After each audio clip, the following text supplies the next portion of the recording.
तो दोस्तों एक बार फिर से स्वागत है आप सभी का आपके अपने favourite English learning channel scholar English पर। मेरा नाम है दीपिका कुमावत और मैं इस चैनल पर वेरियस कॉम्पिटिटिव एग्जाम्स के लिए इंग्लिश सब्जेक्ट टीच करती हूँ।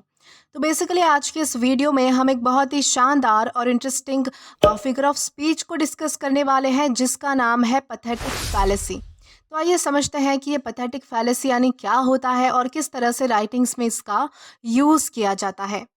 दोस्तों अगर बात करें पैथेटिक फैलेसी इस फिगर ऑफ स्पीच के बारे में, तो ये एक ऐसी टेक्निक है जिसमें राइटर्स या फिर स्पीकर्स नेचर के एलिमेंट्स जैसे कि मौसम या फिर प्राकृतिक चीज़ें इंसान के जज्बात यानी कि इमोशंस को रिफ्लेक्ट करती है, जिसमें नेचर को ह्यूमन क्वालिटीज़ दी जाती है जैसे कि उनके इमोशंस। यानी कि पैथेटिक फैलेसी को समझने का एक और तरीका है कि जब हम ये देखते हैं कि किस तरह प्रकृति हमारे दुख, खुशी या फिर किसी भी इमोशनल स्टेट को रिफ्लेक्ट करती है, तो वो हमारी बन जाती है पैथेटिक फैलेसी। जैसे कि अगर अच्छे से समझना चाहे तो जैसे अगर कोई पर्सन दुख में हो तो बारिश या फिर अंधेरा उसकी फीलिंग्स को गहरा बना देता है।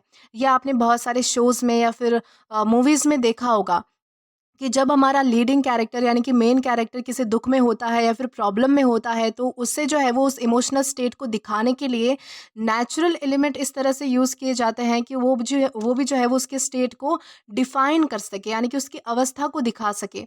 इसके लिए क्या किया जाता है कि उसके लिए जो है वो लाइट डिम कर दी जाती है, फिर बारिश का मौसम दिखाया जाता है यानी कि नेचुरल एलिमेंट्स यानी कि जो हमारे नेचर बेस्ड एलिमेंट्स होते हैं उसको जो है वो ह्यूमन इमोशंस का सहारा दिया जाता है, जिसकी वजह से हमारी पैथेटिक फैलेसी बन जाती है।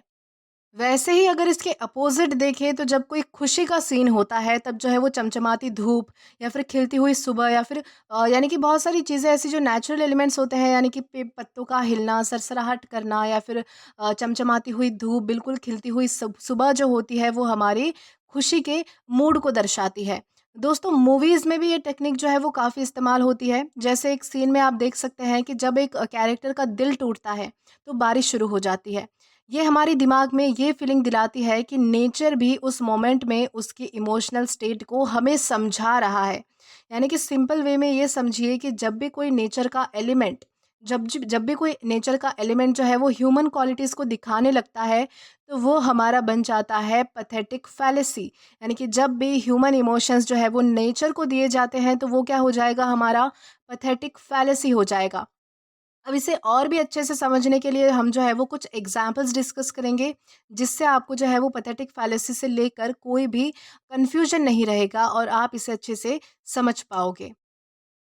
तो दोस्तों हमारा सबसे पहला एग्जाम्पल आता है द स्काई वॉज क्राइंग, यानी कि आसमान जो है वो रो रहा था। अब लेकिन इसका सच में मतलब ये नहीं है कि आसमान सच में रो रहा था। दोस्तों ऐसा बिल्कुल भी नहीं है। ये एक पैथेटिक फैलेसी है जिसमें क्राइंग का यूज़ करके हमारी इमोशनल स्टेट को दिखाने की कोशिश की गई है। और इसमें जो है वो स्काई को ह्यूमन इमोशंस यानी कि दुख और आंसू दिया गया है। यानी कि ये किसके लिए है, तो हालांकि कोई कैरेक्टर है जो कि रो रहा है, लेकिन क्या बताया गया है, the sky was crying.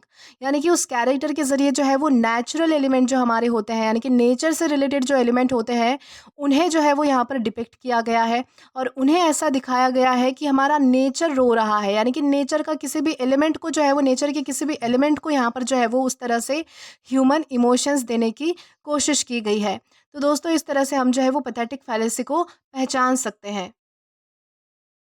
Then इसके बाद हमारा सेकंड एग्जाम्पल आता है the angry storm howled in the fury, यानी कि यहाँ पर तूफान को एंग्री यानी कि गुस्से में दिखाया गया है, जो कि एक ह्यूमन इमोशन है।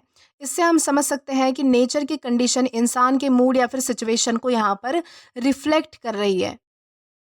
देन हमारा लास्ट एग्जाम्पल आता है the trees dance in the wind. दोस्तों यहाँ पर ट्रीज को डांस करते हुए दिखाया गया है, जो कि एक ह्यूमन एक्शन है। यहाँ ये जो लाइन है वो हमें ये दिखाता है कि नेचर भी एक जॉयफुल मूड में हो सकता है। जैसे लोग डांस करते हैं उसी तरह जो है वो हमारे नेचर को यानी कि नेचर के किसी भी एलिमेंट को भी खुशी मिल सकती है।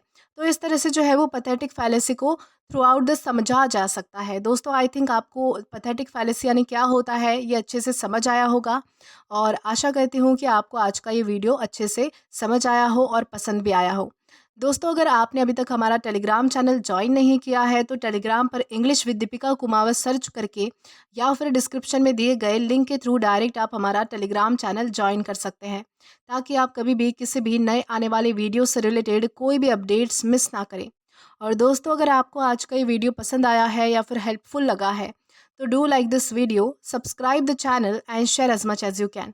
और अगर आपने इससे पहले वाले वीडियोस नहीं देखे हैं तो यहाँ पर मैंने एक प्लेलिस्ट प्रोवाइड कर दी है, जहाँ पर आप क्लिक करके वो सभी पहले वाले वीडियोस भी एक्सप्लोर कर सकते हैं और देख सकते हैं। Till then keep learning. Thank you.